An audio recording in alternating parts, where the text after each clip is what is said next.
اے میرے محبوب رات کو تہجد ادا کیجئے، عسیٰ ان یبعثک ربک مقاما محمودا، ہو سکتا ہے اللہ آپ کو مقام محمود عطا فرمائے۔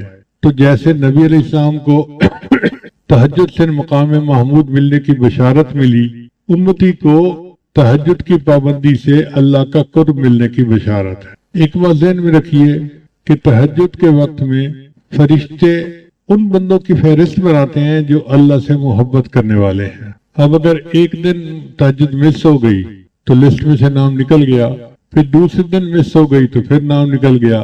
اگر 10 مرتبہ مہینے میں نام نکل جائے تو اس کا مطلب ہے کہ اللہ کے چاہنے والوں کی فہرست میں ان کا نام ہی شامل نہیں ہوگا۔ اس لیے عام لوگوں کے اوپر تہجد لازم نہیں ہے، لیکن جو سالک ہوں اور اللہ سے محبت چاہنے کے طالب ہوں ان کے لیے تہجد بہت ضروری ہے۔ اور تہجد پڑھنا کوئی مشکل کام بھی نہیں۔ کون کہتا ہے کہ آپ آدھی رات سے تہجد پڑھیں؟ عادت بنائیں کہ اذان ہونے سے آدھا گھنٹہ پہلے اٹھنا کی عادت بن جائے۔ فرض کرو اذان ہوتی ہے 4:45 پہ، تو آدھا گھنٹہ پہلے اٹھیں اور 15 منٹ میں وضو کر لیں۔ اور اگر کسی کو واش روم میں زیادہ وقت لگتا ہے تو وہ اتنا پہلے اٹھ لے، کیونکہ بعض لوگ نوجوان جو ہیں وہ بیت الخلاء میں زیادہ ٹائم لگاتے ہیں، بیت الخلاء میں جا کے ایسے بیٹھتے ہیں جیسے بیت الخلا ہوتی ہے۔ تو 15 منٹ میں وضو کر کے جو آخری 15 منٹ ہیں بس اس میں 4 رکعت ہلکے پڑھ لیں۔ پہلی 2 رکعت قل یا الکافرون اور قل واللہ احد کے ساتھ، اور دوسری 2 رکعت جتنا اللہ توفیق عطا فرمائے۔ سورہ یاسین شریف پڑھیں اور سورتیں پڑھیں جو یاد ہیں، بس یہی تہجد ہے۔ آج کے دور میں جو بندہ یہ عمل کر لے گا تہجد ہو جائے گی۔ پھر اس کے بعد فجر کا وقت ہو جائے گا تو فجر پڑھیں اور باقی معمولات فجر کے بعد کریں۔ اگر آپ کہتے ہیں جی نیند پوری نہیں ہوئی تو فجر کے بعد پھر سو جائیں۔ پہلے دور میں تہجد بین النومین ہوتی تھی اور آج کے دور میں فجر بین النومین ہوتی ہے، لیکن تہجد کی بہرحال پابندی ہونی چاہیے، حاضری لوگ نہیں چاہیے۔ ہمارے حضرت فرمایا کرتے تھے مزدور سارا دن مزدوری کرتا ہے، جب شام کو اجرت ملنے کا وقت ہوتا ہے تو اس وقت وہ حاضر ہوتا ہے، غیر حاضر نہیں ہوتا۔ اسی طرح سالک کو تہجد کے وقت روزینہ ملتا ہے اللہ کی طرف سے، تو وہ کیسے اس وقت سویا ہوا ہو سکتا ہے؟ جنید بغدادی رحمۃ اللہ فرمایا کرتے تھے کہ سب کا شکر آمات اڑ گئے، آخری رات کے چند نفل کام آ گئے۔ تو یہ آخری رات کے چند نفل جو ہیں یہ انتہائی ضروری ہیں۔ اللہ تعالیٰ ہمیں باقاعدگی کے ساتھ تہجد پڑھنے کی توفیق عطا فرمائے۔ جو تہجد میں رکاوٹیں ہیں ان میں سب سے پہلی ہے بد نظری، اور دوسرا ہے ایسی چیزیں کھانا بازار کی کہ جن میں حلال حرام کی ملاوٹ ہو، تو اس سے پھر انسان تہجد سے محروم ہو جاتا ہے۔ حدیث مبارکہ میں ہے جب رات آتی ہے تو 3 طرح کے لوگ ہوتے ہیں، 3 طرح کی جماعتیں ہوتی ہیں۔ ایک وہ فرشتے، ایک وہ لوگ کہ اللہ تعالیٰ اپنے فرشتوں کو حکم فرماتے ہیں کہ دیکھو یہ میرے محبوب لوگوں کے اٹھنے کا وقت ہے، جاؤ اور ان کو پر مار کے جگا دو۔ تو فرشتے آ کے پر مار کے جگا دیتے ہیں، خود بخود آنکھ کھل جاتی ہے۔ میاں محمد بخش رحمۃ اللہ فرماتے ہیں رات پویتے بے دردانو مٹھی نیندر آوے، رات پویتے بے دردانو مٹھی نیندر آوے، درد مندانو یاد سجن دی ستے آن جگاوے۔ اور جو درد مند ہوتے ہیں ان کو سجن کی یاد سوتے کو جا کے جگا دیتی ہے۔ تو اللہ کرے کہ ہم بھی ان لوگوں میں شامل ہوں کہ جن کو محبوب کی یاد سوتے میں آ کے جگا دیتی ہے۔ اور دوسرے گروہ کے لوگ ہوتے ہیں یہ اللہ کے مقربین ہوتے ہیں۔ اللہ فرشتوں کو فرماتے ہیں دیکھو یہ میرے محبوب لوگ ہیں، دین کا کام کرنے والے، تھکے ہوئے ہیں، آرام کر رہے ہیں، جا کے ان کی کروٹ بدل دو۔ یہ چاہیں گے تو سو جائیں گے اور چاہیں گے تو یہ کھڑے ہو کے نماز پڑھیں گے۔ میں ان کے سونے پہ بھی راضی، میں ان کے جاگنے پہ بھی راضی۔ یہ ایسا ہی ہے کہ جیسے کوئی کاریگر آئے اور اس کا ہتھیار جو ہے وہ ٹھیک کرنے کی ضرورت پڑ جائے تو وہ اپنے مزدوری کے وقت میں اپنے ہتھیار کو ٹھیک کرتا ہے اور اس کی مزدوری کاٹی نہیں جاتی کہ اتنا وقت آپ نے کام نہیں کیا، بھئی وہ چیز اس میں شامل ہوتی ہے۔ اسی طرح جو لوگ دین کا کام کرنے والے ہیں تو وہ بھی ایسے ہی کریں کہ دین کا کام کریں اور اللہ تعالیٰ ان کے جاگنے پہ بھی راضی، ان کے سونے پہ بھی راضی۔ پھر تیسرا گروہ ہوتا ہے اللہ تعالیٰ اپنے فرشتوں کو حکم فرماتے ہیں کہ جاؤ یہ وہ میرے بندے ہیں جن کو میں پسند ہی نہیں کرتا، تم جا کے پہرا دو کہیں یہ نہ اٹھ جائیں میں ان کی شکل ہی دیکھنا پسند نہیں کرتا۔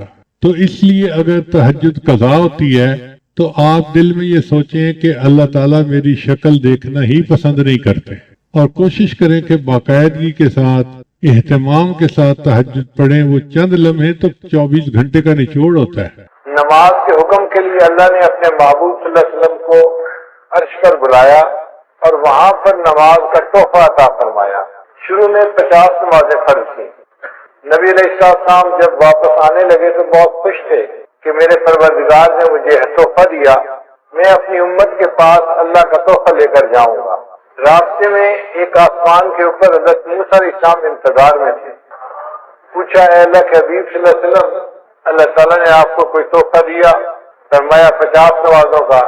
تو انہوں نے کہا، اے اللہ کے محبوب صلی اللہ علیہ وسلم، میری امت پر چند نمازیں فرض کی اور ان کے لیے وہ پڑھنی بھی مشکل ہو گئی تھی۔ 50 نمازیں تو بہت زیادہ ہیں، مشکل ہو گئی تھی۔ 50 نمازیں تو بہت زیادہ ہیں، آپ اللہ تعالیٰ سے عرض کریں کہ اللہ اس کو کم کر دیں۔ تو نبی علیہ السلام پھر اوپر عرش پر تشریف لے گئے۔ اللہ تعالیٰ نے 5 نمازیں کم کر دیں، 45 ہو گئی۔ پھر دوبارہ موسیٰ علیہ السلام نے کہا، پھر نبی علیہ السلام نے دوسری مرتبہ عرض کیا تو 40 ہو گئی۔ غرض 9 مرتبہ اوپر نیچے جانا ہوا اور 45 نمازیں معاف ہو گئیں اور 5 نمازیں رہ گئیں۔ پھر نبی علیہ السلام نے فرمایا موسیٰ علیہ السلام کو کہ اب مجھے اللہ کے سامنے جاتے ہوئے حیا آتی ہے، شرم آتی ہے۔ 5 نمازیں تو ہیں، میری امت 5 نمازیں پڑھ لے گی، مگر اللہ نے فرمایا کہ میرے محبوب صلی اللہ علیہ وسلم آپ کی امت 5 نمازیں پڑھے گی، ہم ان کے نام اعمال میں 50 نمازوں کا ثواب لکھیں گے۔ من جاء بالحسنۃ فلہ عشر امثالھا، اللہ تعالیٰ نے 10 گنا اجر دینے کا وعدہ فرمایا۔ اب یہاں پر 2-3 نکتے ہیں، وہ ذرا غور سے سنیے کہ نبی علیہ السلام نے مسجد اقصیٰ میں سب انبیاء کی امامت فرمائی، تو حضرت موسیٰ علیہ السلام کیوں راستے میں بیٹھے تھے؟ حضرت ابراہیم علیہ السلام کیوں نہ بیٹھے؟ حضرت آدم علیہ السلام کیوں نہ بیٹھے؟ کوئی اور نبی علیہ السلام کیوں نہ بیٹھے؟ حضرت موسیٰ علیہ السلام راستے میں بیٹھے انتظار کیوں کر رہے تھے؟ علماء نے جواب دیا کہ حضرت موسیٰ علیہ السلام کلیم اللہ تھے، وہ کوہ پہ جاتے تھے، اللہ تعالیٰ سے ہم کلامی کرتے تھے۔ ہم کلامی کرنے سے ان کے دل میں چاہت ہوئی کہ اے اللہ، میں آپ کا دیدار کرنا چاہتا ہوں، رب ارنی انظر الیک۔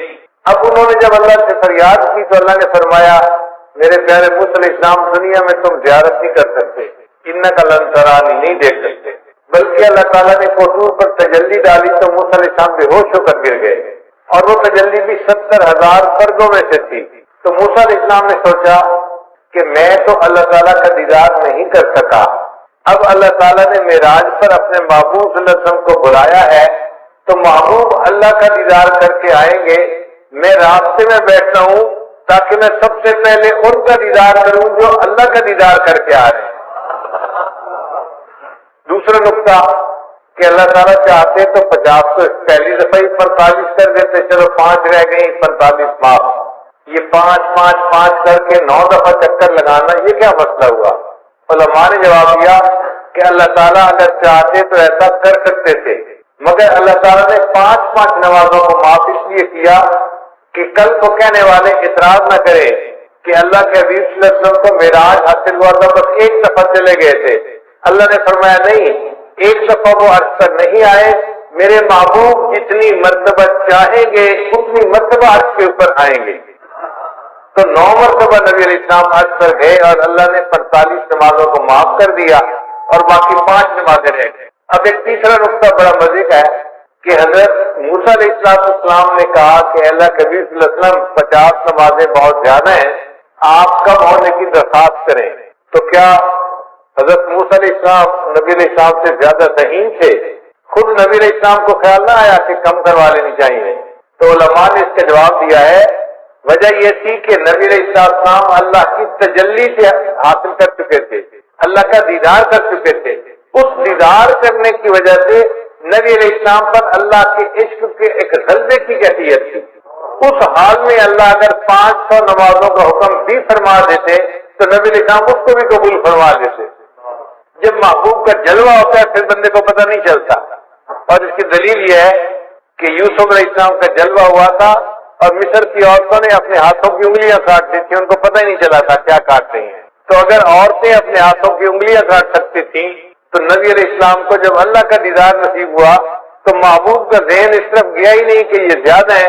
محبوب نے فرمایا میرے رب نے جو فرمایا ہے میری امت اس کو پورا کرے گی، مگر موسیٰ علیہ السلام سے تو تجلی نہیں پائی تھی، تو اس لیے انہوں نے بات کو سمجھا کہ کم ہونی چاہیے۔ تو اللہ تعالیٰ نے ایک طریقے سے 50 کا حکم تو دیا مگر اس کو 5 کر دیا اور حکم فرمایا میرے محبوب آپ کی امت 5 نمازیں پڑھے گی، میں ان کے نام اعمال میں 50 نمازوں کا ثواب لکھوا دوں گا۔ اس نماز کا حکم ہر کسی کو ہے، ساری مخلوق کو ہے۔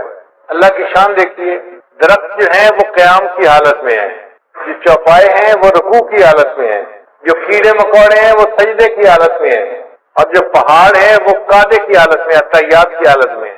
کل قد علم صلاتہ و تسبیحہ، اللہ فرماتے ہیں ہر کسی کو اپنی نماز کا پتہ ہے کہ کیسے ادا کرنی ہے، مگر ساری مخلوق ایک ایک رکن ادا کر رہی ہے۔ انسان کو اللہ نے یہ شان عطا فرمائی، وہ تمام ارکان کا مجموعہ پوری نماز ادا کرتا ہے۔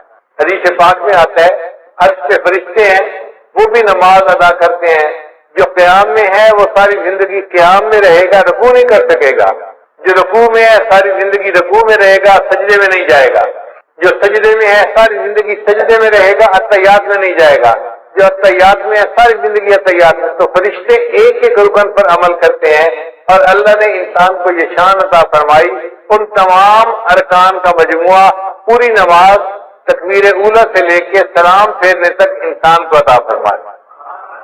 اور اس نماز کا حکم بچے کو بچپن سے دے دیا جاتا ہے۔ آپ حیران ہوں گے کہ جی بچپن سے کیسے دے دیا جاتا ہے؟ بھئی دیکھیں جب بچہ پیدا ہوتا ہے تو ایک کان میں اذان اور دوسرے میں اقامت۔ تو اذان میں کیا کہتے ہیں؟ حی علی الصلاۃ، حی علی الفلاح۔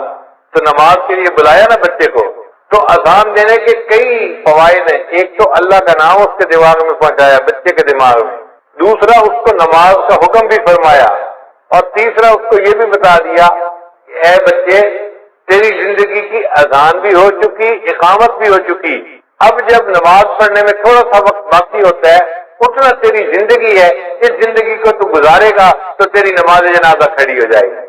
اور حکم نماز اس کا بھی جو ہے نا وہ صراحت ہے۔ دیکھیے اللہ تعالیٰ نے حضرت عیسیٰ علیہ السلام کو فرمایا تھا کہ آپ اپنی والدہ کی گواہی دیں، تو عیسیٰ علیہ السلام نے کہا تھا انی عبد اللہ آتانی الکتاب وجعلنی نبیا وجعلنی مبارکا اینما کنت واوصانی بالصلاۃ والزکاۃ۔ تو دیکھو بچہ ہے کہہ رہا ہے کہ اللہ نے مجھے حکم دیا نماز کا، تو بچپن میں ہی گویا نماز کا حکم مل جاتا ہے بچے کو۔ پڑھنی تو ہوتی ہے جب وہ بالغ ہوگا، فرض اس وقت ہوگی، حکم پہلے سے دے دیا جاتا ہے اس کی اہمیت کی وجہ سے۔ یہ نماز کتنی اہم ہے، یہ ایسے ہی ہے، بچہ چھوٹا ہوتا ہے ماں باپ بچپن میں کہہ دیتے ہیں بیٹا ہم نے تجھے حافظ بنانا ہے، ہم نے تجھے عالم بنانا ہے، تجھے انجینئر بنانا ہے، ڈاکٹر بنانا ہے، ہم نے تجھے پائلٹ بنانا ہے۔ اب وہ چھوٹا سا بچہ ہے لیکن پائلٹ بننے کے لیے اس کو اسی وقت سے کہنا شروع کر دیتے ہیں اہمیت کی وجہ سے۔ اسی طرح نماز کے لیے بچپن میں کہہ دیا گیا، اگرچہ نماز فرض تو ہونی تھی جب اس نے جوان ہونا تھا۔ صلاۃ عربی کا لفظ ہے اور اس کے جو حروف اصلی ہیں وہ 3 ہیں، صاد، لام اور الف، صلاۃ۔ اور جس لفظ کے یہ حروف ہوں اس کے 3 معنی ہوتے ہیں، ایک ہوتا ہے دعا کرنا، دوسرا ہوتا ہے تعظیم کرنا، اور تیسرا ہوتا ہے ٹیڑھے پن کو ٹھیک کرنا۔ تو نماز میں یہ تینوں صفات پائی جاتی ہیں۔ نماز میں تعظیم الہی بھی ہے۔ آپ دیکھیں تعظیم کے 4 طریقے ہوتے ہیں، کسی کو دیکھ کے ادب سے کھڑا ہو جائے، کسی کو دیکھ کے اس کے سامنے جھک جائے، کسی کو دیکھ کے اس کے پاؤں کے اوپر جو ہے وہ جا پڑے، یا کسی کو دیکھ کے تو اٹھ کے بیٹھ جائے۔ تو 4 طریقے تھے، اللہ نے نماز میں چاروں طریقے مکمل کر دیے۔ تو نماز میں تعظیم بدرجہ اعظم موجود ہے۔ دوسرا ہوتا ہے کہ دعا کرنا، نماز میں دعا موجود ہے، ہم پڑھتے ہیں رب اجعلنی مقیم الصلاۃ ومن ذریتی، یہ دعا ہے جو ہم نماز میں مانگ رہے ہوتے ہیں۔ اور تیسرا معنی ہے ٹیڑھے پن کو ٹھیک کرنا، تو جیسے آگ کے ذریعے سے بانس اگر ٹیڑھا ہو تو اس کو سیدھا کر لیا جاتا ہے، اسی طرح نماز بھی اپنے نور کی گرمی سے انسان کے ٹیڑھے اخلاق کو ٹھیک کر دیتی ہے، انسان کو نیک بنا دیتی ہے۔ اور ایک نقطہ اور بھی ہے کہ 5 نمازیں اللہ نے کیوں بنائی؟ 7 بن جاتی، 3 بن جاتی، 10 بن جاتی، 5 کیوں؟ علماء نے اس کا خوبصورت جواب دیا. وہ فرماتے ہیں کہ اللہ تعالیٰ نے ہر انسان کو 5 حواس عطا فرمائے، 5 جن کو حواس خمسہ کہتے ہیں. چھوٹے بچے سکولوں میں پڑھتے بھی ہیں. وہ 5 حواس کون سے ہیں؟ دیکھنا، سننا، سونگنا، چھونا اور چکھنا. یہ 5 حواس ہیں جو اللہ نے ہر بندے کو عطا فرمائے ہیں، اور 5 حواس پر شکریہ ادا کرنے کے بدلے اللہ نے ان پر 5 نمازیں فرض فرما دی. جو 5 نمازیں پڑھتا ہے وہ گویا 5 حواس کا شکریہ ادا کر رہا ہوتا ہے. اللہ بعض علماء نے کہا کہ 5 نعمتیں بنیادی ہیں: کھانا، پینا، کپڑا، مکان، بیوی.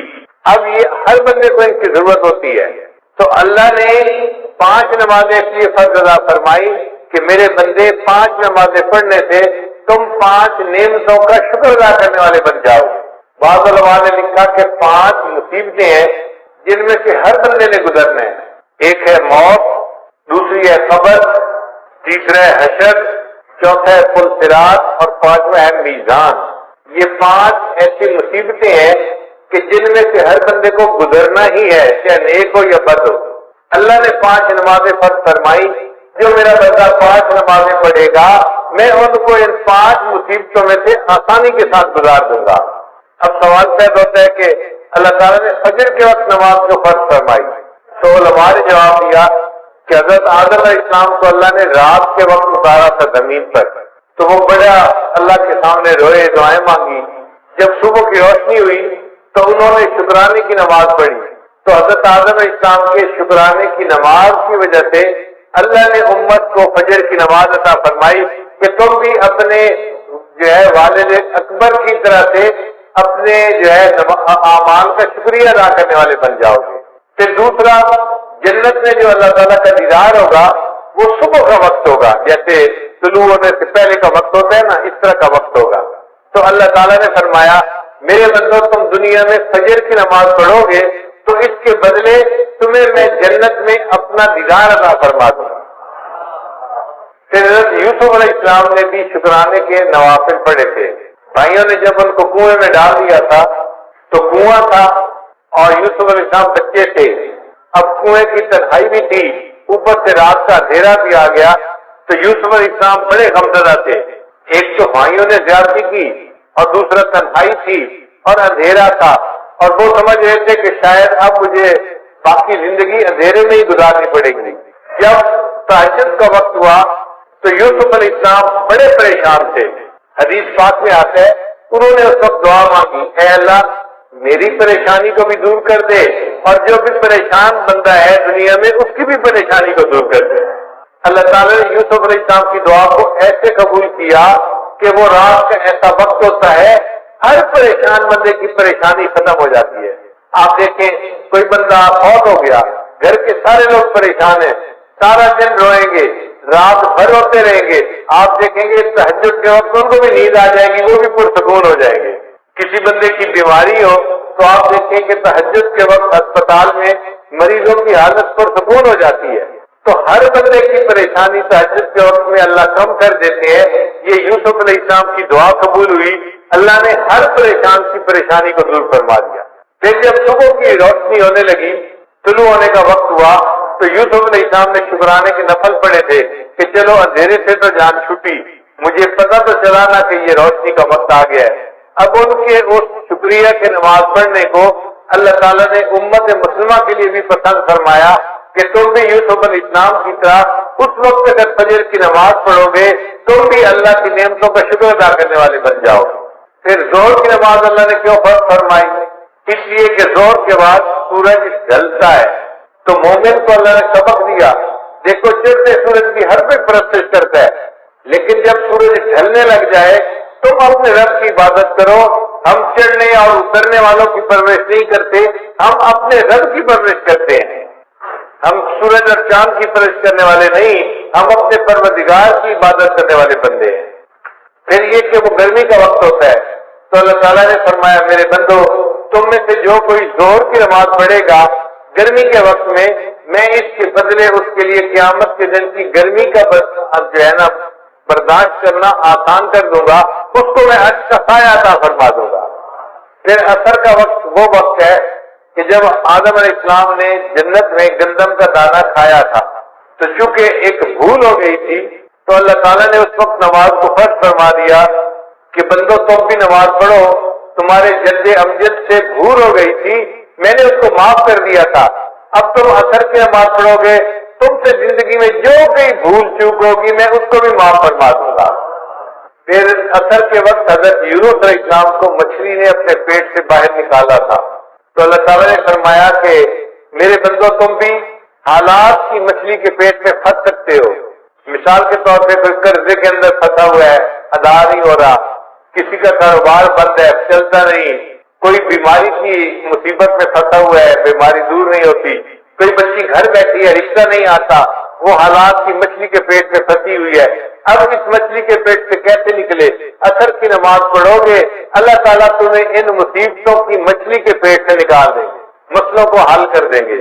پھر قبر میں جو میت سے سوال جواب ہوتا ہے تو اس وقت عصر کا وقت ہوتا ہے، تو عصر کی نماز اس لیے قائم فرمائی کہ جو بندہ عصر کی نماز دنیا میں پڑھے گا اس کے لیے قبر میں سوال و جواب کا دینا اللہ آسان فرما دیں گے۔ مغرب کی نماز اللہ نے کیوں فرض فرمائی؟ اس لیے کہ سارے دن میں جو غلطیاں ہوئی، کوتاہیاں ہوئی، اب یہ مغرب کی نماز پڑھے گا، اللہ پورے دن کے گناہوں کو اس کے بدلے معاف فرما دیں گے۔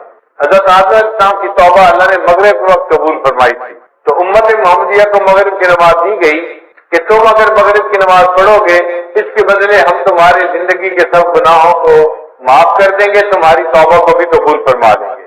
اب عشاء کی نماز یہ اس امت کی خصوصیت ہے، پہلے کسی امت کو عشاء کی نماز نہیں ملی، عشاء کی نماز امت محمدیہ ہی کو ملی ہے۔ کیوں کہ نبی علیہ السلام کو جو معراج ملا تھا وہ عشاء کی نماز کے وقت ملا تھا۔ اللہ نے فرمایا میرے محبوب آپ کی امت عشاء کی نماز پڑھے گی، آپ کو تو میں نے جسمانی معراج عطا فرمایا، آپ کی امت کو عشاء کی نماز کے بدلے روحانی معراج عطا فرما دیا۔ ایک سوال ذہن میں یہ پیدا ہوتا ہے کہ نماز میں رکعتیں 2 ہوتی ہیں، 3 ہوتی ہیں یا 4 ہوتی ہیں؟ فجر کی 2 رکعت فرض ہے، ظہر کی 4 رکعت فرض ہے، مغرب کی 3 رکعت فرض ہے، تو 2، 3 اور 4 رکعتیں، یہ رکعتوں کا سلسلہ اتنا ایسے کیوں ہے؟ 1 رکعت ہوتی، 2 رکعت ہوتی، کام ختم ہو جاتا، آخر 2 رکعت، 3 رکعت یا 4 رکعت میں کیا حکمت ہے؟ قرآن مجید کی آیت ہے اللہ نے فرشتوں کو بنایا جاعل الملائکۃ رسلا اولی اجنحۃ مثنی وثلاث ورباع، اللہ نے فرشتوں کو پیدا کیا، بعض فرشتوں کے 2 پر ہیں، بعض کے 3 اور بعض کے 4۔ اللہ نے فرمایا کہ میرے محبوب صلی اللہ علیہ وسلم فرشتوں کو میں نے پرواز عطا کی 2 پروں سے، 3 پروں سے، 4 پروں سے۔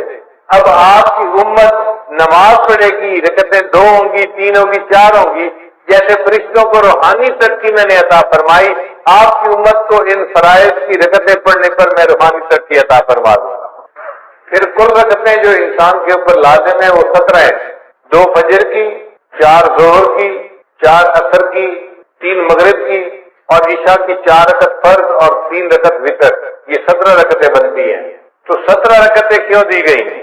علماء نے جواب دیا کہ نبی علیہ السلام نے معراج میں 17 چیزوں کی سیر کی تھی، 8 جنتوں کی، 7 آسمانوں کی، تو 7 اور 8 15 بن گئے، اور 1 عرش اور 1 کرسی، 17 ہو گئے۔ اللہ نے اپنے حبیب صلی اللہ علیہ وسلم کو 17 چیزوں کی سیر عطا فرمائی تھی، اس کے بدلے ہمارے اوپر 17 رکعتیں فرض فرما دی۔ امت ان 17 رکعتوں کو ادا کرے گی، میں ان کو بھی روحانی طور پہ سیر عطا فرما دوں گا۔ نماز معراج کیوں ہے اور عبادت معراج کیوں نہ بنی؟ اس لیے کہ نماز میں مومن اپنا سر سجدے میں اتنا جھکاتا ہے کہ انتہا ہو جاتی ہے۔ اسی لیے اگر کہیں گھاس والی جگہ ہو اور نماز پڑھنی پڑے تو بندہ اگر گھاس کے اوپر پیشانی لگا کے اٹھا لے تو سجدہ نہیں ہوتا، یا کوئی فوم کا گدا ہو اور بندہ اوپر پیشانی لگا کے اٹھا لے تو سجدہ ادا نہیں ہوتا۔ سجدے کے لیے ضروری ہے کہ اتنا سر جھکائے کہ نیچے سے زمین کی سختی محسوس ہونے لگ جائے۔ جب سختی نیچے سے محسوس ہوگی، اب سر نیچے جا ہی نہیں سکتا، تب سجدہ مکمل ہوگا۔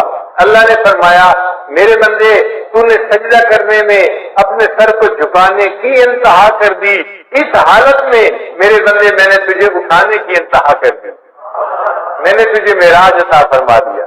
اس لیے سجدے کی حالت میں مومن معراج کی حالت میں ہوتا ہے۔ اب ایک اہم سوال کہ نماز میں سورہ فاتحہ پڑھنی کیوں ضروری ہے؟ نبی اسلام نے ارشاد فرمایا ان الصلاۃ تنہا، نبی اسلام نے فرمایا لا صلاۃ الا بفاتحۃ الکتاب، کہ سورہ فاتحہ پڑھے بغیر نماز نہیں ہوتی۔ علماء نے لکھا ہے کہ فاتحہ پڑھنی ضروری ہے۔ اگر کسی بندے نے نماز میں فاتحہ پڑھ لی تو باقی کچھ بھی نہیں پڑھا، اس کی نماز ہو جائے گی۔ فاتحہ نہیں پڑھی تو نماز نہیں ہوتی، نماز فاتحہ پڑھنی ضروری۔ اتنی اہمیت کیوں ہے؟ اس کی وجہ ہے، وہ ذرا سمجھ لیجئے کہ اللہ تعالیٰ نے جتنی آسمانی کتابوں میں اپنے معارف کو اتارا، اس سب معارف کو اللہ نے قرآن مجید میں اتار دیا۔ پھر قرآن مجید میں اللہ نے جو کچھ نازل فرمایا اس کو اللہ نے سورہ بقرہ میں نازل کر دیا۔ پھر اللہ نے سورہ بقرہ میں جو کچھ نازل فرمایا اس کو سورہ فاتحہ میں نازل فرما دیا۔ اس لیے سورہ فاتحہ کو فاتحہ کہتے ہیں۔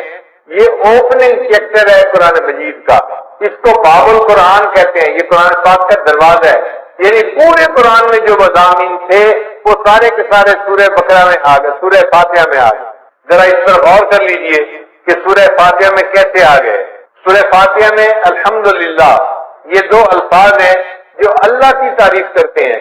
اب پورے قرآن مجید میں اللہ کی جتنی تعریفیں ہیں، جتنی اللہ کی عظمت بیان ہوئی، اللہ کی کبریائی بیان ہوئی، وہ الحمدللہ کے لفظ میں سمٹ کے آ گئی کہ تعریفیں سب کس کے لیے ہیں؟ اللہ کے لیے۔ اور سچی بات یہ ہے کہ تعریفیں سجتی اللہ ہی کو ہیں، حتیٰ کہ اگر کوئی بندہ دوسرے بندے کی تعریف کرے تو وہ بھی اللہ کی تعریف کر رہا ہے۔ خاوند بیوی کی تعریف کرے تو وہ بھی اللہ کی تعریف کر رہا ہے۔ کیوں؟ بیوی کو کس نے بنایا؟ اللہ نے بنایا۔ بیوی خاوند کے اچھے اخلاق کی تعریف کرتی ہے تو وہ اللہ کی تعریف کر رہی ہے۔ خاوند کو اچھے اخلاق کس نے دیے؟ اللہ نے دیے۔ ماں باپ اولاد کی تعریف کریں تو اللہ کی تعریف، کیوں؟ اولاد کس نے دی؟ اللہ نے دی۔ ہم دنیا کی کسی چیز کی تعریف کریں، وہ تعریف حقیقت میں اس کے پیدا کرنے والے کی تعریف ہے۔ تو تعریف کا مالک حقدار حقیقت میں فقط اللہ ہی ہے۔ الحمدللہ ان الفاظ میں بندہ اقرار کرتا ہے اے اللہ، تعریف اگر کسی کی ہو سکتی ہے تو وہ آپ کی ذات ہے، آپ ہی تو تعریف سجتی ہے۔ تعریفوں کی انتہا ساری کی ساری آپ کے لیے ہے۔ اس لیے قیامت کے دن نبی اسلام کے ہاتھوں میں جو جھنڈا ہوگا اس کا نام ہوگا لواء الحمد، حمد کا جھنڈا۔ اور نبی اسلام کا نام اللہ نے رکھا احمد۔ احمد کا معنی وہ بندہ جس نے اللہ کی سب سے زیادہ دنیا میں تعریفیں کی ہوں، اور واقعی جتنی نبی اسلام نے اللہ کی تعریفیں کی ہیں دنیا میں کسی اور نے اللہ کی اتنی تعریفیں نہیں کی۔ اور اس امت کا نام قیامت کے دن ہوگا حمادون، اللہ کی سب سے زیادہ تعریفیں کرنے والے۔ اور نبی اسلام کو جنت میں جو گھر ملے گا، محل ملے گا، اس کا نام ہوگا بیت الحمد۔ تو اللہ تعالیٰ کے لیے سب حمد ہے۔ اس لیے فرشتے بھی کہیں گے وقیل الحمدللہ رب العالمین۔ تو سب تعریفیں کس کے لیے ہیں؟ تو الحمدللہ کے الفاظ نے اللہ تعالیٰ کی تمام تعریفوں کو اپنے اندر سمیٹ لیا۔ پھر آگے فرمایا رب العالمین، جو جہانوں کا رب ہے۔ رب کہتے ہیں آقا کو، مولا کو، پرورش دینے والے کو۔ جیسے ماں باپ بچے کی پرورش کرتے ہیں تو ماں باپ بیٹے کے رب ہوتے ہیں، مربی ہوتے ہیں۔ مالی پودے کی پرورش کرتا ہے، اس کو چھوٹے سے لے کے درخت تک جو ہے وہ لے جاتا ہے تو وہ اس کا مربی ہوتا ہے۔ اسی لیے یہ رب کی صفت پرورش دینے والے کی صفت ہے۔ اللہ تعالیٰ ساری کائنات کا رب ہے، وہ ساری کائنات کو پالتا ہے۔ پالنے کی صفت کس میں ہے؟ اللہ رب العزت کے اندر۔ اس لیے اللہ تعالیٰ نے انسان کو دنیا میں بھیجنے سے پہلے عالم ارواح میں پیدا فرمایا چھوٹے چھوٹے جسموں کے ساتھ، اور ان سے وعدہ لیا تھا الستو بربکم، کیا میں تمہارا رب نہیں ہوں؟ تو اس سوال کے جواب میں نبی علیہ السلام نے سب سے پہلے کہا تھا بلا، اے اللہ آپ ہی ہمارے پروردگار ہیں، رب ہیں۔ اور آپ کے جواب کو سن کر پھر ساری مخلوق نے اس جواب کو ریپیٹ کیا تھا اللہ آپ ہی ہمارے رب ہیں۔ اللہ نے فرمایا اچھا، سب نے میرے ساتھ وعدہ تو کر لیا، مجھے رب سمجھتے ہو، میں تمہیں دنیا میں بھیجتا ہوں آزمانے کے لیے کہ دنیا میں جا کے تم کس کو رب مانتے ہو۔ چنانچہ آج لوگ سمجھتے ہیں ہم نوکری سے پل رہے ہیں، ہم فیکٹری سے پل رہے ہیں، ہم زراعت سے پل رہے ہیں، ہم کاروبار سے پل رہے ہیں۔ نہیں، ہم اللہ سے پل رہے ہیں، اللہ ہمیں پال رہا ہے، ہمیں کوئی اور چیز نہیں پال رہی۔ اسی لیے دعوت تبلیغ والے لوگ کہتے ہیں نا کہ بھائی ان اسباب کی نفی کرو۔ سچی بات ہے، جس طرح پہلے زمانے میں لات اور منات کی نفی کی جاتی تھی، اسی شد و مد کے ساتھ ان اسباب کی نفی کرنی چاہیے، اپنے دل کو سمجھانا چاہیے میں زراعت سے نہیں پل رہا، میں اپنی تجارت سے نہیں پل رہا، میں اپنی نوکری سے نہیں پل رہا، میں فیکٹری سے نہیں پل رہا، مجھے کون پال رہا ہے؟ میرا اللہ مجھے پال رہا ہے۔ رب ہمارا کون ہے؟ اللہ ہے، اللہ پالنے والا ہے۔ تو نظر اللہ پہ رکھیں، اسباب پہ نظر نہ رکھیں۔ تو نے پتھر میں کیڑے کو پالا، خشک مٹی سے سبزہ نکالا، یہ تیرا ہے جہاں، یہ زمین آسماں ہے خدایا، کس نے تیری حقیقت کو پایا۔ ہمارے ایک دوست تھے ڈاکٹر صاحب، وہ کہتے ہیں کہ میں اپنے بچوں کو لے کے سوار سیر کے لیے گیا، ایک پتھر مجھے نظر آیا، ذرا پنک رنگ کا تھا، تو میری بیوی کہنے لگی ہمارے جو بیٹھک ہے نا اس میں پنک رنگ کی چیزیں ہیں اور یہ پتھر بالکل اسی رنگ کا ہے، اس پتھر کو اٹھا لو گھر میں جا کے رکھ دیں گے تو یہ ان سے میچ کر جائے گا، اور تو بیچاروں کو ہر وقت میچنگ کی پڑی ہوتی ہے۔ چنانچہ وہ پتھر انہوں نے اٹھا لیا، وہ گول سا پتھر تھا، وہ کہتے ہیں کہ وہ پتھر 3 سال ہمارے گھر پڑا رہا ڈیکوریشن پیس کے طور پہ، جو آتا پتھر کو دیکھتا بڑا خوش ہوتا، کتنا خوبصورت پتھر ہے اور بالکل رنگ میچ کر رہا ہے۔ کہنے لگے کہ 3 سال کے بعد ایک دن میری بیوی گھر کی صفائی کر رہی تھی، صفائی کرتے ہوئے اس نے جو پتھر کو اٹھایا کہ میں اس کو ذرا صاف کر دوں کپڑے سے، ہاتھ سے پتھر گرا اور نیچے گر کر ٹوٹ گیا۔ جب پتھر ٹوٹا تو وہ اندر سے خالی تھا، ہالو تھا۔ کہنے لگی کہ اس نے دیکھا اندر ایک کیڑا تھا، اس نے چلنا شروع کر دیا۔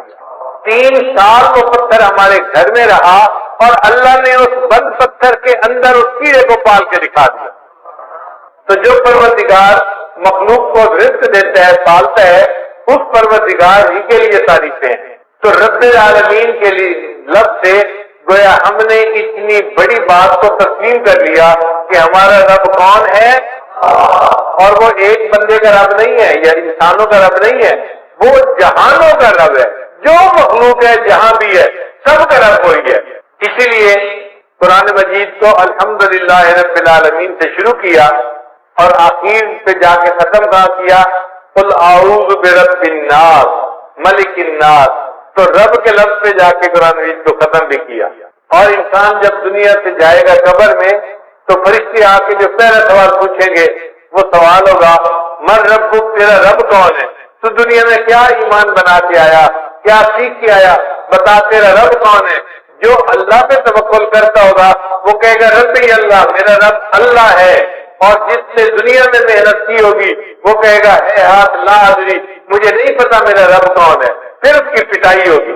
اس لیے یہ رب کے سبق کو ہم نے اچھی طرح یاد کرنا ہے تاکہ قبر میں بھی سوال کا جواب دینا آسان ہو جائے، اور قیامت کے دن بھی انسان اپنے رب کے سامنے کھڑے ہوں گے۔ یوم یقوم الناس لرب العالمین، انسان اپنے رب کے سامنے کھڑے ہوں گے۔ تو رب العالمین کے لفظ نے اللہ کی ربوبیت کو کے مضمون کو اپنے اندر سمیٹ لیا۔ اب ربوبیت قاہرانہ بھی ہوتی ہے اور ربوبیت راحمانہ بھی ہوتی ہے۔ باپ بھی مربی ہوتا ہے مگر روب ہوتا ہے، جلال ہوتا ہے، تھپڑ بھی لگا دیتا ہے بچے کے، سختی کرتا ہے۔ اور ماں میں بھی جو ہے یہ ربوبیت ہوتی ہے، مربیانہ صفت ہوتی ہے مگر رحمت والی ہوتی ہے۔ ماں محبت سے بچے کی پرورش کرتی ہے۔ اب اللہ تعالیٰ اس کائنات کے رب ہیں تو ان کی ربوبیت کیسی ہے؟ فرمایا الرحمن الرحیم، رحمت والی ربوبیت ہے اللہ کی، وہ رحمت کی ربوبیت سے پوری کائنات کی پرورش فرما رہا ہے۔ اب رحمان اور رحیم 2 لفظ ہیں۔ رحمان کہتے ہیں اس ذات کو کہ جس کے پاس بے انتہا خزانے ہو، اور رحیم کہتے ہیں کہ اس کے خزانے استعمال بھی بے انتہا ہو رہے ہوں۔ 2 قسطیں ہوتی ہیں، بندے کے پاس پیسہ بھی بہت زیادہ ہو اور دل بھی بہت بڑا ہو کہ اپنے پیسے کو غریبوں پہ تقسیم بھی کر رہا ہو۔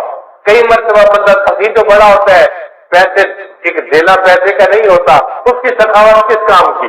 یا بندے کے پاس پیسہ تو بہت ہوتا ہے، خرچ کرنے کی صفت نہیں ہوتی تو پیسہ کس کام کا؟ مزہ تو تب ہے کہ پیسہ ہو بھی بہت زیادہ اور خرچ کرنے کی عادت بھی خوب ہوتی۔ اللہ تعالیٰ میں یہ دونوں صفتیں موجود ہے۔ اللہ کے پاس رحمتوں کے خزانے بھی بے انتہا ہیں اور اللہ کی رحمت خرچ بھی بے انتہا ہو رہی ہے، اپنے اور پرائے سب پہ خرچ ہو رہی ہے۔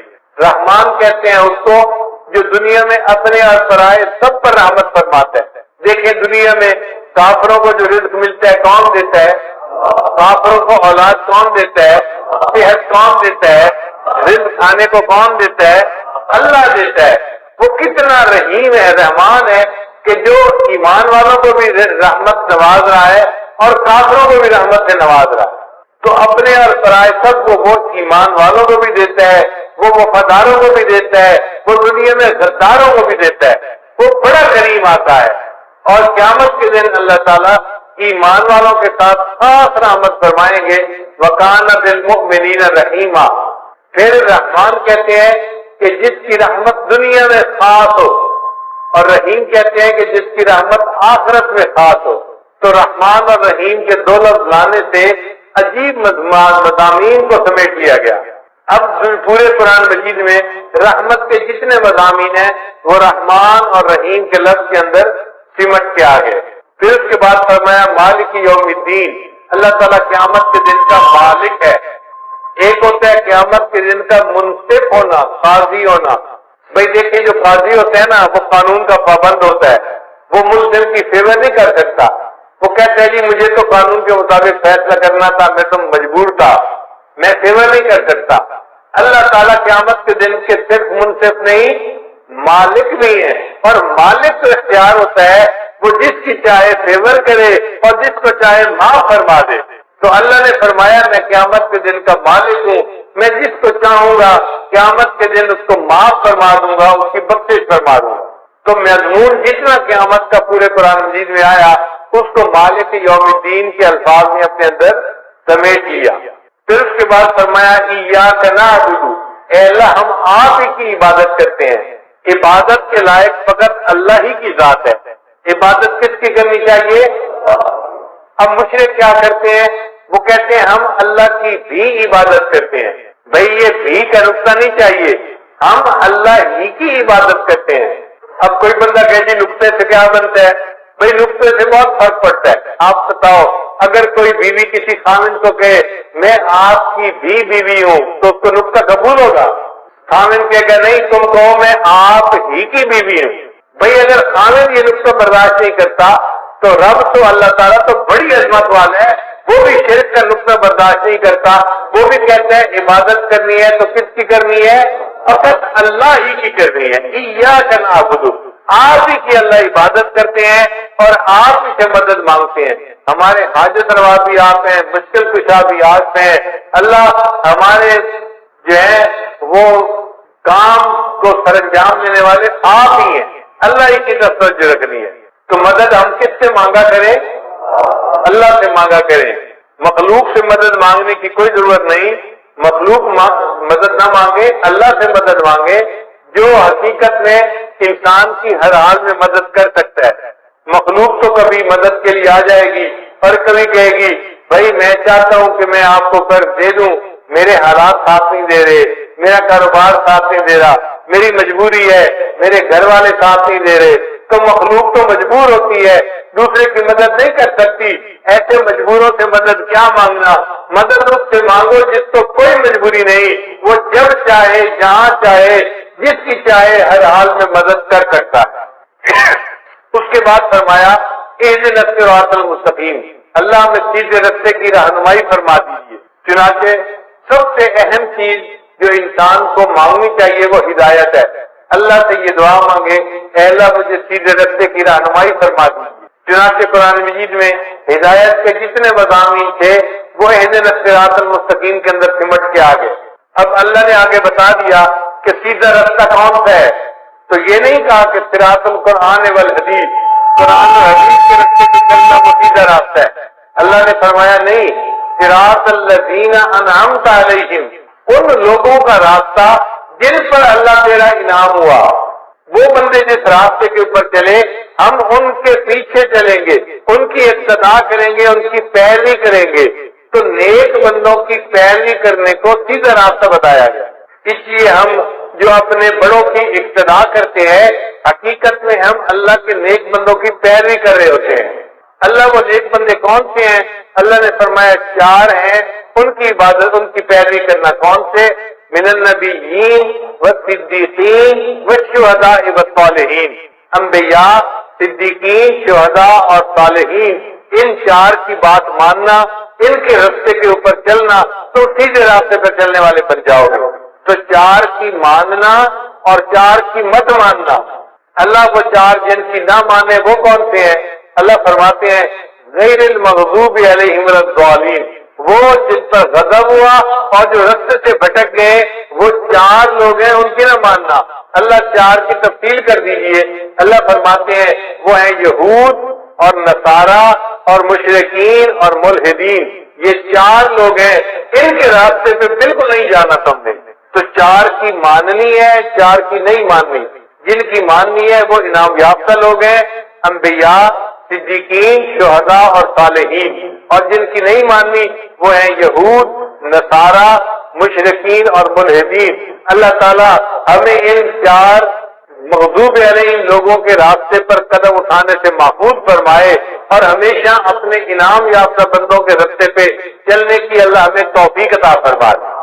اس لیے کیونکہ پورے قرآن مجید کے مضامین کا خلاصہ سورہ بقرہ میں آ گیا، اللہ تعالیٰ نے سورہ بقرہ کا نماز میں پڑھنا لازم کر دیا، فرمایا لا صلاۃ الا بفاتحۃ الکتاب۔ اس لیے سورہ فاتحہ کا پڑھنا ضروری ہے۔ ہم جب نماز پڑھیں تو سورہ فاتحہ کے ایک ایک لفظ کے مضمون پر غور کریں اور سوچیں کہ اللہ نے کیا حکم دیا اور ہمیں اس کے مطابق اپنی زندگی کو بنانے کی ضرورت ہے۔ اب ایک اور نقطہ، آخر اللہ تعالیٰ کو نماز اتنی پسند کیوں ہے کہ نبی علیہ السلام نے فرمایا مومن اور کافر کے درمیان فرق کرنے والی چیز نماز ہے، اور جو بندہ نماز پڑھے گا اللہ تعالیٰ اس کے سارے دن کے کاموں کا ذمہ دار بنے گا، اللہ اس کے کاموں میں اس کی مدد کرے گا، اور اس کی اللہ تعالیٰ ہر حال میں جو ہے وہ پشت پناہی فرمائیں گے۔ تو نماز آخر اتنی پسند کیوں ہے؟ اللہ کیوں خوش ہوتے ہیں؟ علماء نے اس کا جواب دیا کہ جب مومن نماز پڑھتا ہے تو اس سے شکل جو ہوتی ہے نا وہ احمد کے لفظ کی بنتی ہے۔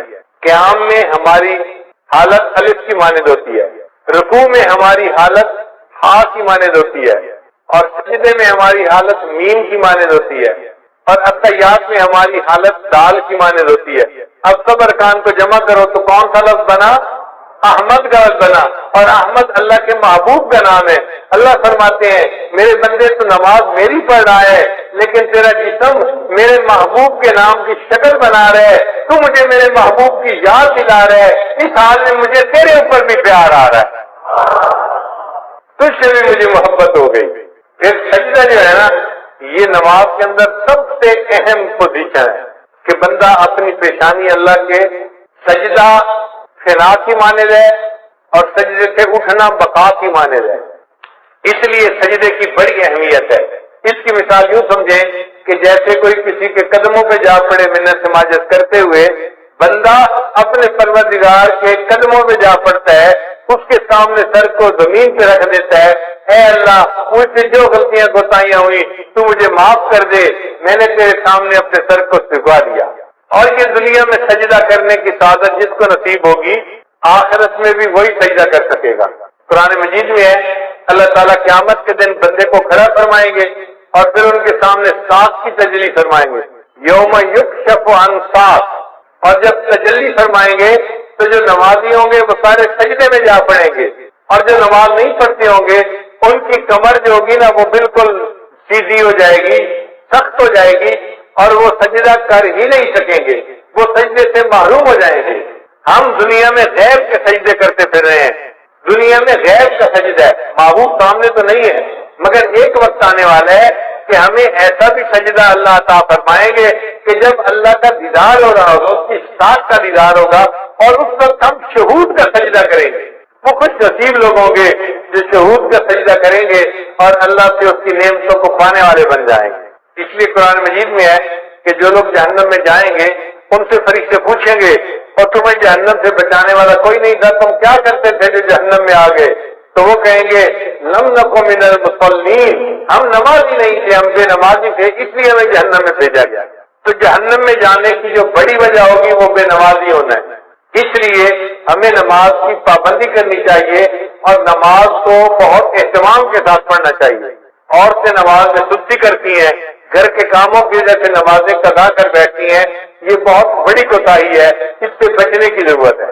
اور ایک نقطہ یاد کر لیجئے کہ اگر نماز پڑھنا اور یا کوئی کام کرنا دو آپشن سامنے آئے تو ہمیشہ نماز پہلے پڑھیں، کام کو پیچھے چھوڑیں۔ لوگوں کی عادت ہوتی ہے اور جی یہ کام کر لیتے ہیں پھر نماز پڑھ لیں گے، نہ یہ بڑی غلطی ہے۔ پہلے نماز پڑھیں پھر کام کریں۔ عورتیں یہی تو کہتی ہیں میں مہمانوں کو چائے دے دوں پھر نماز پڑھ لیتی ہوں، اور مہمانوں کو چائے دیتے دیتے نماز قضا ہو جاتی ہے۔ میں یہ کام کر لوں پھر نماز پڑھ لوں گی، اور اس کام کے کرتے کرتے نماز قضا ہو جاتی ہے۔ تو عورتیں یہ بات توجہ سے سنیں، جب نماز اور کسی کام کے درمیان چوائس آئے تو کس کو چوز کرنا چاہیے؟ نماز کو چوز کرنا چاہیے، نماز کو مقدم کرنا چاہیے۔ ہم نماز کو چوز کریں گے، اللہ اس کے بدلے دنیا کے کاموں میں ہماری مدد فرما دے۔ ہم ایک مرتبہ پشاور سے واپس اسلام آباد کی طرف آ رہے تھے، راستے میں عصر کا وقت ہو گیا، اول وقت تھا۔ میں نے دوستوں کو کہا کہ بھائی نماز کے لیے روکو، پہلے نماز پڑھیں گے پھر آگے سفر کریں گے۔ مسجد چھوٹی سی تھی، 10-12 بندے نماز پڑھ سکتے تھے اور 5-7 تو ہم ہی تھے۔ ہم نے نماز پڑھنی شروع کی، اتنے میں ایک اور گاڑی والے آ کے رکے، 4-5 بندے تھے، سب گاڑی والے، ایسے لگتا تھا جیسے جماعت میں جانے والے بندے ہوں۔ ان میں سے 2 بندے گاڑی میں سے نیچے اتر آئے کہ نماز پڑھ لیتے ہیں۔ ایک نے کہا یار چھوٹی سی مسجد ہے، تنگی ہوگی، آگے کوئی 50 میل کے فاصلے پہ ایک بڑی مسجد ہے، وہاں جا کے نماز پڑھیں گے۔ تو اس کے کہنے سے جو مسجد میں آئے تھے وہ بھی واپس چلے گئے اور وہ گاڑی والے چلے گئے۔ ہم نے نماز پڑھی، نماز پڑھ کے ہم اسلام آباد سے جب روانہ ہوئے، ہم 5 کلومیٹر آگے آئے تو ہمیں پتہ چلا کہ وہ جو کار میں چند لوگ بیٹھے ہوئے تھے ان کی گاڑی کا ایکسیڈنٹ ہوا تھا، کار بالکل تباہ ہو گئی تھی، اور کھڑے وہاں لوگوں نے بتایا کہ اس میں سے 2 بندے فوت ہو گئے۔ اب بتائیں کہ ان لوگوں نے وقت کی نماز ادا نہیں کی تھی۔ اگر چھوٹی مسجد میں نماز پڑھ لیتے اور پھر موت آتی تو وقت کی نماز ادا کر کے موت آتی، اب ان کو نماز پڑھے بغیر موت آ گئی۔ اس لیے جب نماز کا وقت آئے پہلے نماز پڑھیں پھر باقی جو بھی کام ہے وہ کریں، اور اگر اس طرح کریں گے تو اللہ مدد کریں گے۔ ایک عرب کا واقعہ سن لیں، میں اپنی بات کو مکمل کرتا ہوں کہ وہ دیہاتی آدمی تھا اور اس کا نہری پانی کا معاملہ تھا اور زمین میں پانی دینے کا مسئلہ تھا۔ تو بیوی نے کہا دیکھیں فصل خشک کھڑی ہے، آپ پہلے پانی دے دیں اور پھر آپ اگر نماز کا وقت بچے تو جائیں، ورنہ اگر جمعہ کا ادا بھی ہو گیا تو کیا فرق پڑتا ہے۔ اس نے کہا ہرگز نہیں، میں جا کے جمعہ پڑھوں گا اور پھر بعد میں آ کے دیکھوں گا پانی کا وقت بچتا ہے یا نہیں بچتا۔ دونوں وقت ایک جیسے تھے، ادھر جمعے کا وقت تھا، ادھر پانی کا وقت تھا۔ خیر بیوی چپ ہو گئی۔ اب جب وہ جمعے کے لیے نکلنے لگا نا تو پتہ چلا کہ ان کا جو اونٹ تھا وہ کہیں بھاگ گیا تھا۔ تو بیوی نے پھر شور مچایا، دیکھیں ہمارے پاس اونٹ اتنا قیمتی ہے، سواری کے کام آتا ہے اور ہم دوسرا اونٹ تو خرید نہیں سکتے، اونٹ کہیں کھل کے چلا گیا ہے، ابھی تو قریب ہوگا، آپ اونٹ کو ڈھونڈ لیں، مل جائے گا، جمعہ بعد میں پڑھ لینا، زور پڑھ لینا اور اونٹ کو تلاش کر لینا۔ اس نے کہا کہ نہیں، میں پہلے جمعہ پڑھوں گا بعد میں آ کے اونٹ کو تلاش کروں گا۔ وہ بندہ خیر جمعہ پڑھنے چلا گیا۔ اللہ کی شان دیکھیں، جب جمعہ پڑھ کے گھر واپس آیا کیا دیکھتا ہے کہ اونٹ دروازے کے اوپر بندھا ہوا ہے۔ اس نے بیوی سے پوچھا یہ اونٹ کیسے آیا؟ بیوی کہنے لگی میں گھر بیٹھی آٹا گوندھ رہی تھی کہ مجھے باہر کتوں کے بھونکنے کی آواز آئی۔